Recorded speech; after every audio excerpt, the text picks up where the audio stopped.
تو میرے بھائیوں، نبی کریم کا حکم ماننا یہ ہے محبت کی سب سے بڑی علامت، یہ ہے عشق کی سب سے بڑی علامت۔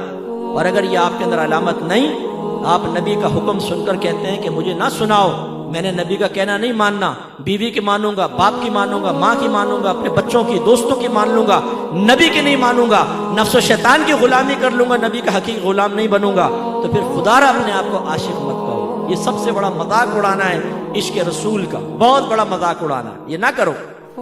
یہ ایسے ہی ہوگا ایک فقیر کھڑے ہو کر کہے پہچانتے ہو میں کون ہوں؟ پاکستان کا امیر ترین آدمی، ارب پتی۔ تو آپ کہیں گے اس کو بھی عیدی سینٹر میں داخل کرو، پاگل ہو گیا یہ۔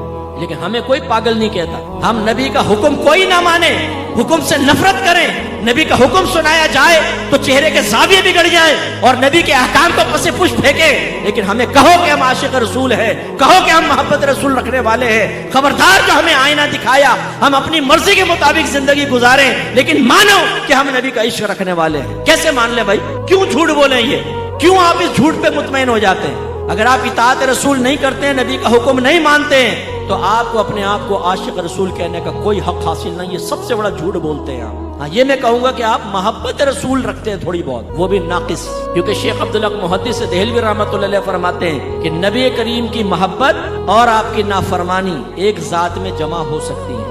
یعنی ایک شخص دل سے نبی سے محبت کرتا ہو لیکن تقاضائے نفسانی میں مبتلا ہو کر گناہ کر بیٹھے، پاسبل ہے، لیکن ساتھ ہی فرمایا یہ سرکار کی محبت میں کامل نہیں ہے، ناقص ہے۔ عاشق تو بہت اونچی بات ہے، یہ تو صرف محبت یعنی پہلے سٹیج پہ کلام ہو رہا ہے، فرمایا محبت میں کامل نہیں ہے، ناقص ہے۔ تو ہم کہتے ہیں سارا عشاقان رسول کا مجمع ہے۔ اس سے ہمارے نوجوان یہ سمجھتے ہیں کہ صرف نعت خوانی میں بیٹھ جاؤ، لنگر کھا لو، جلوس نکالو، نعتوں میں جھومو تو بس یہ عشق رسول ہم نے پورا کر دیا۔ ہم میں سے کتنے ایسے ہوں گے جو آج فجر کی نماز پڑھیں گے؟ مجھے بتائیں۔ ہم نے اپنی آنکھوں سے دیکھا ہے مسجدیں بھری ہوئی ہیں، 5,000 5,000 کا مجمع ہے، لیکن فجر سے پہلے محفل ختم کی گئی، فجر کی نماز میں ریگولر نمازی بھی نہیں آتے، وہ بھی بھاگ جاتے۔ کیا فائدہ آپ کی ایسی نعت خوانیوں کا؟ کیا آپ یہ سمجھتے ہیں اس میں اللہ تعالیٰ آپ کو محبت کی نگاہوں سے دیکھے گا؟ سرکار آپ سے راضی ہوں گے؟ نہیں، ہم قابل گرفت ہوں گے۔ یہ زیادہ سے زیادہ مستحب ہے، بیٹھے بیٹھے نہ بیٹھے نعت خوانی میں، کوئی فرض یا واجب نہیں ہے، لیکن نماز پڑھنا فرض، جماعت اختیار کرنا واجب۔ حضرت عمر فاروق ہر فجر کی نماز کے بعد مقتدیوں کے بارے میں دیکھتے تھے، کون آیا کون نہیں، پوچھتے تھے۔ دیکھا تو ایک نوجوان نہیں تھا، امیر المومنین ہے لیکن گھر پہنچ گئے، دروازہ بجایا، ماں باہر آئی، فرمایا آج آپ کا بیٹا مسجد میں نہیں آیا، خیریت تو ہے؟ انہوں نے کہا کہ حضور وہ ساری رات نوافل پڑھتا رہا ہے۔ یہ نہیں کہا نعت خوانی میں بیٹھا ہوا تھا، دوستوں کے ساتھ چلا گیا تھا، ڈیوٹی سخت تھی، نہیں، وہ ساری رات نوافل پڑھتا رہا تھا۔ فجر کے ٹائم اس کی آنکھ لگ گئی اور اس کی جماعت نکل گئی۔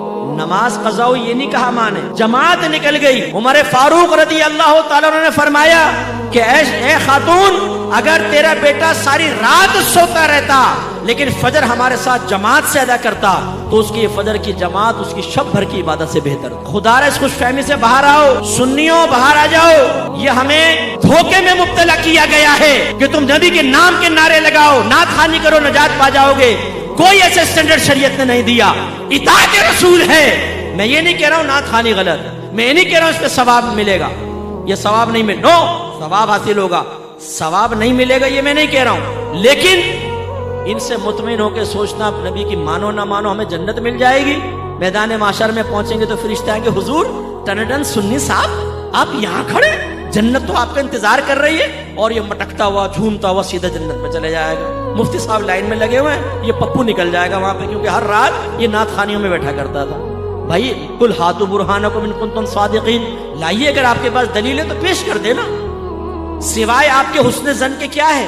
آپ کہیں گے جی ہمارا حسن زن ہے، اللہ کرم فرمائے گا۔ آپ کے حسن زن کی طرح تو کافر بھی حسن زن رکھتا ہے، ہندو بھی کہتا ہے ابھی میرا حسن زن ہے، میری بتوں کی عبادت سے اللہ تعالیٰ میرے نجات دے گا، کرسچن بھی یہ کہتا ہے عیسیٰ علیہ السلام کو میں اللہ کا بیٹا مانتا ہوں، اللہ مجھے نجات دے گا۔ حسن زن پر فیصلہ نہیں ہوتا، ورنہ تو ہر ایک حق کہلائے، دلیل پر فیصلہ ہوتا ہے۔ آپ مجھے دلیل دیجئے کہ آپ نماز نہ پڑھیں، آپ جھوٹ بولیں، آپ غیبتیں کریں، آپ لڑکیوں کے پیچھے بھاگیں، آپ فحاشی کریں، آپ گندی گالیاں بکیں، آپ ہیروئن پئیں، آپ سگریٹیں پئیں، آپ نشہ کریں، آپ ماں باپ کی آنکھوں میں آنکھیں ڈال کر بدتمیزیاں کر کے ان کو ان کی کمزوریوں کا احساس دلائیں، اور صرف نعت خوانی میں بیٹھے آپ کو نجات مل جائے گی۔ لائیے دلیل، اس پہ پیش کیجیے۔ میں یہی بیٹھا ہوں، لاؤ دلیل لے کر آؤ یہاں پر۔ کہ آپ کا جلوس نکالنا آپ کو نجات دے دے گا، لائٹنگ کرنا آپ کو نجات دے دے گا. غلط.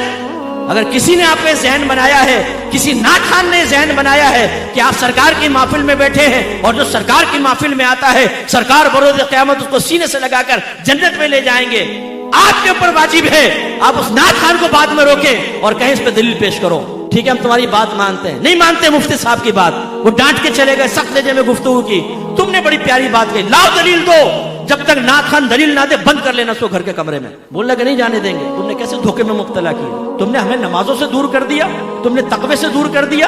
حرام کھا کھا کر ناخوانیوں میں آ کر بیٹھ کر ہم سمجھتے نجات ہو جائے گی.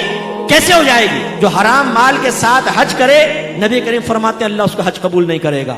ایک روایت میں فرمایا ایک شخص ہاتھ اٹھا کر اللہ کی بارگاہ میں دعائیں کرتا ہے، گڑ گڑا کر دعا کر رہا ہوتا ہے، لیکن اللہ تعالیٰ اس کی دعا کیسے قبول کرے؟ اس لیے کہ اس کے جسم پر حرام ہے، اس کے پیٹ میں حرام ہے، تو اللہ کیسے اس کی دعائیں قبول کرے گا؟ یہ آپ کی شریعت یہ ہے. ہمیں خوابوں میں مبتلا کیا گیا ہے. جلوس نکالو نجات ہے، لائٹنگ کرو نجات ہے، تیجے 40ویں کرو نجات ہے، 11ویں کرو نجات ہے. تم بروز قیامت آؤ گے سرکار تمہیں بخشوا لیں گے، یقیناً میرے آقا شفاعت کریں گے، انکار نہیں. لیکن جب ایمان بچا کر لے گئے تو ایمان ضائع ہو گیا گناہ کر کر کے، پھر تو کافروں میں پھر شفاعت نہیں. اور فرض کر لیں ایمان بچا کر لے گئے اور گناہوں بھری زندگی گزاری، سرکار نے شفاعت فرمائی، یہ یقین لے کر گئے، یقین رکھیں اس کا انکار نہیں. لیکن کیا یہ بہت بڑی بے مروتی نہیں ہوگی کہ ہماری ہر طرح کی گندگی کے باوجود سرکار میدان معاشر میں سینے سے لگائیں؟ کیا پھر ہمیں نبی کریم کے ساتھ یہ رویہ رکھنا چاہیے صرف اس بھروسے پہ کہ سرکار ہمیں بخشوا لیں گے ہم ان کی نافرمانی کرتے چلے جائیں؟ غلط بات ہے. میں آپ ہی سے پوچھ لیتا ہوں، ایک باپ ایک ماں اپنے بچے کو پال کر جوان کریں، انہیں اچھی نوکری دلوائیں، ایک گھر ان کے نام کر دیں، ٹویوٹا کرولا کی چابی دیں، باپ ہر مہینے 50,000 کی گڈی اس کے ہاتھ میں رکھے، اور پھر ماں باپ اپنے کہیں بیٹا ہمارا کہنا مان، یہ کر وہ کرو، کہ میں کچھ نہیں کرتا. پھر جب آپ اس کو سمجھائیں کہ یار ایسا نہیں کرو، ماں باپ کو کہ یار میں ایسے کہہ دیتا ہوں، کل جاؤں گا نا دیکھا پھر میں راضی ہوں گا. کیا کہیں گے ایسے بیٹے کے بارے میں؟ یار تمہیں شرم نہیں آتی؟ تم پر اتنے ماں باپ نے کرم کیا اور تم صرف یہ سوچ کر کہ ہر طرح کی بدتمیزی کے جواب میں پھر بھی ماں باپ سینے سے لگا لیں گے، تم ان سے معافی مانگنے کے لیے تیار نہیں ہو، اپنی حالت سنوارنے کے لیے تیار نہیں ہو. کیسے آدمی ہو تم؟ کہیں گے نہیں کہیں گے؟ اب آپ اور میں آئینے میں